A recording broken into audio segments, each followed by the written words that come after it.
जय श्री हरि, जय श्री राधे। अर्चित अर्चिस्मानर्चितो कुंभो विशुद्धात्मा विशोधना अनिरुद्धो अप्रतीर्थ प्रमुग्धो अमित विक्रम कालिनेम निहावीर्य शौर्य सूर्यजनेश्वरा तिलोकात्मा तिलोकेशवा केशवा केशिहा हरि। जय श्री राधे, जय श्री कृष्ण। ओम नमो भगवते वासुदेवाय। श्री हरि श्रीमद् भगवद गीता के 6ठे अध्याय का महात्म। श्री भगवान कहते हैं, सुमुख, अब मैं 6ठे अध्याय का महात्म बताता हूँ, जिसे सुनने वाले मनुष्य के लिए मुक्त करत लगत हो जाती है। गोदावरी नदी के तट पर प्रतिष्ठानपुर पैठण नामक एक विशाल नगर है,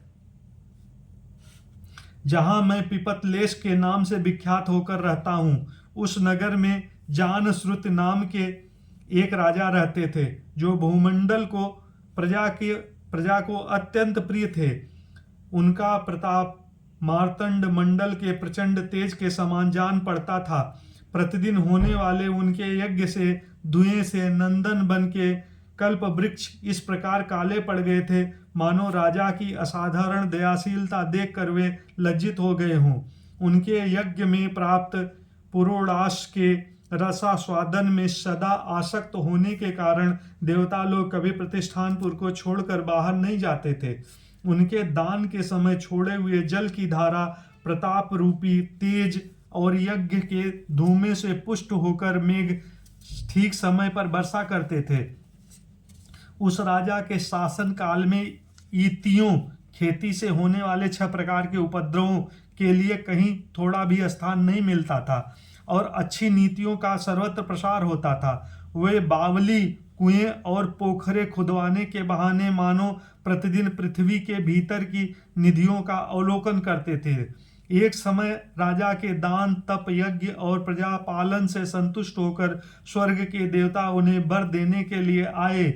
वे कमल नाल के समान उज्जवल हंसों का रूप धारण कर अपनी पांखें हिलाते हुए आकाश मार्ग से चलने लगे। बड़ी उतावली के साथ उड़ते हुए वे सभी हंस परस्पर बातचीत भी करते जाते थे।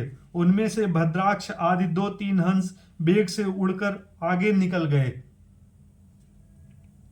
तब पीछे वाले हंसों ने आगे जाने वालों को संबोधित करके कहा, अरे भाई भद्राक्ष, तुम लोग वेग से चलकर आगे क्यों हो गए? यह मार्ग बड़ा दुर्गम है, इसमें हम सबको साथ मिलकर चलना चाहिए। क्या तुम्हें दिखाई नहीं दे रहा है, सामने ही पुण्य मूर्ति महाराज जानश्रुत का तेजः पुंज अत्यंत समस्त रूप से प्रकाशवान हो रहा है। उस तेज से भस्म होने की आशंका है, अतः सावधान होकर चलिए। पीछे वाले हंसों के ये वचन सुनकर आगे वाले हंस हंस पड़े और उच्च स्वर में उनकी बातों की अवहेलना करते हुए बोले, अरे भाई, क्या इस राजा जानश्रुत का तेज ब्रह्मवादी महात्मा रैकव्य के तेज से अधिक तीव्र है? हंसों की ये बातें सुनकर राजा जानश्रुत अपने ऊंचे महल की छत से उतर गए और सुखपूर्वक आसन पर विराजमान हो अपने सारथियों को बुलाकर बोले, जाओ महात्मा रैकव्य को यहाँ ले आओ। राजा का यह अमृत के समान वचन सुनकर वह मह नामक सारथी प्रसन्नता प्रकट करता हुआ नगर से बाहर निकला। सबसे पहले उसने मुक्तिदायिनी काशीपुरी की यात्रा की, जहां जगत के स्वामी भगवान विश्वनाथ मनुष्यों को उपदेश दिया करते थे। उसके बाद वह गया क्षेत्र में पहुंचा, जहां प्रफुल्ल नेत्र वाले भगवान गदाधर संपूर्ण लोकों का उद्धार करने के लिए निवास करते हैं। तदंतर नाना तीर्थों में भ्रमण करता हुआ सारथी पापनाशनी मथुरापुरी में गया। यह भगवान श्री कृष्ण का आदि स्थान है, जो परम महान एवं मोक्ष प्रदान करने वाला है। वेद और शास्त्रों में यह तीर्थ त्रिभुवनपति भगवान गोविंद के अवतार स्थान के नाम से प्रसिद्ध है। नाना देवता और ब्रह्मस्य उसका सेवन करते हैं। मथुरा नगर कालिंदिनी यमुना के किनारे शोभा पाता है। उसकी आकृति अर्धचंद्र के समान प्रतीत होती है। वह सब तीर्थों के निवास से परिपूर्ण है। परम आनंद प्राप्त करने के कारण सुंदर प्रतीत होता है। गोवर्धन पर्वत के होने से मथुरा मंडल की शोभा और भी बढ़ गई है। वह पवित्र वृक्षों और लताओं से आवृत है, उसमें 12 वन हैं। वह परम पुण्यमय तथा सबको विश्राम देने वाले श्रुतियों के सारभूत भगवान श्री कृष्ण की आधार भूमि है। तत्पश्चात मथुरा से पश्चिम और उत्तर दिशा की ओर बहुत दूर तक जाने पर सारथी को काश्मीर नामक नगर दिखाई दिया, जहां शंख के समान उज्जवल गगनचुंबी महलों की पंक्तियां भगवान शंकर के अट्टहास की भांति शोभा पाती हैं, जहां ब्राह्मणों के शास्त्रीय आलाप सुनकर मूक मनुष्य भी सुंदर वाणी और पदों का उच्चारण करते हुए देवता के समान हो जाते हैं, जहां निरंतर होने वाले यज्ञ धूम से प्राप्त होने के कारण आकाश मंडल मेघों से धुलते रहने पर भी अपनी कालिमा नहीं छोड़ता, जहां उपाध्याय के पास आकर छात्र जन्मकालीन अभ्यास से ही संपूर्ण कलाएं स्वतः पढ़ लेते हैं, तथा जहां मणिकेश्वर नाम से प्रसिद्ध भगवान चंद्रशेखर देहधारियों को वरदान देने के लिए नित्य निवास करते हैं। कश्मीर के राजा माणिकेश ने दिग्विजय में समस्त राजाओं को जीतकर भगवान शिव का पूजन किया था, तभी से उनका नाम मणिकेश्वर हो गया था।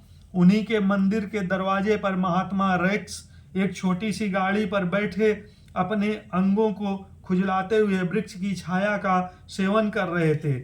इसी अवस्था में सारथी ने उन्हें देखा। राजा के बताए हुए भिन्न भिन्न चिन्हों से उन्हें शीघ्र ही रैकब्य को पहचान लिया और उनके चरणों में प्रणाम करके कहा, ब्राह्मण, आप किस स्थान पर रहते हैं? आपका पूरा नाम क्या है? आप तो सदा स्वच्छंद विचरण करने वाले हैं, फिर यहाँ किस लिए ठहरे हैं? इस समय आपका क्या करने का विचार है? सारद की ये वचन सुनकर परम आनंद में निमग्न महात्मा रैकब ने कुछ सोचकर उनसे कहा, यद्यपि यह हम पूर्ण काम है, हमें किसी वस्तु की आवश्यकता नहीं है, तथापि कोई भी हमारी मनोवृत्ति के अनुसार परिचर्चा कर सकता है। रैकब के हार्दिक अभिप्राय को आदर पूर्वक ग्रहण करके सारथ धीरे से राजा के पास चल दिया। वहां पहुंचकर राजा को प्रणाम करके उसने हाथ जोड़कर सारा समाचार निवेदन किया। उस समय स्वामी के दर्शन से उनके मन में बड़ी प्रसन्नता थी। सारथ के वचन सुनकर राजा ने नेत्र आश्चर्य से चकित हो गए। उनके हृदय में रैकब्य का सत्कार करने की श्रद्धा जागृत हुई। उन्होंने 2 खच्चरियों से जुती हुई एक गाड़ी लेकर यात्रा की, साथ ही मोती के हार, अच्छे अच्छे वस्त्र और एक सहस्त्र गौएं भी ले ली। कश्मीर मंडल से महात्मा रैकब जहां रहते थे उस स्थान पर पहुंचकर राजा ने सारी वस्तुएं उनके आगे निवेदन कर दी और पृथ्वी पर पड़कर साष्टांग प्रणाम किया। महात्मा रैकब अत्यंत भक्ति के साथ चरणों में पड़े हुए राजा जनश्रुत कुपित हो उठे और बोले, रे शूद्र, तू दुष्ट राजा है, क्या तू मेरा वृत्तांत नहीं जानता? या खच्चरियों से जुती हुई अपनी ऊंची गाड़ी ले जा, ये वस्त्र, ये मोतियों के हार और ये दूध देने वाली गौएं भी स्वयं ही ले जा। इस तरह आज्ञा देकर रैकब ने राजा के मन से भय उत्पन्न कर दिया। तब राजा ने साप के भय से महात्मा रैकब के दोनों चरण पकड़ लिए और भक्ति पूर्वक कहा, ब्राह्मण, मुझ पर प्रसन्न होइए। भगवान, आप में यह अद्भुत महात्मा कैसे आया? प्रसन्न होकर मुझे ठीक ठीक बताइए। रैकब ने कहा, राजन, मैं प्रतिदिन गीता के 6ठे अध्याय का जप करता हूँ। इसी से मेरी तजोराशि देवताओं के लिए भी दुस्सह है। तदंतर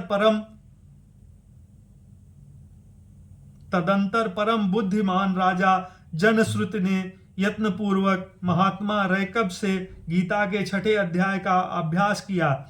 इससे उन्हें मोक्ष की प्राप्ति हुई।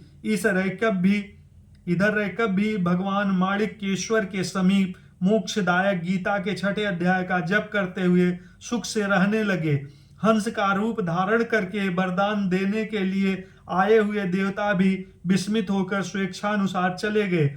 जो मनुष्य सदा इस एक ही अध्याय का जप करता है वह भी भगवान विष्णु के ही स्वरूप को प्राप्त होता है, इसमें तनिक संदेह नहीं है। श्री कृष्ण गोविंद हरे मुरारे, हे नाथ नारायण वासुदेव। ओम नमो भगवते वासुदेवाय। ओम नमो भगवते वासुदेवाय। श्री हरि। जय श्री राधे। राधे कृष्ण जय श्री राधे राधे राधे।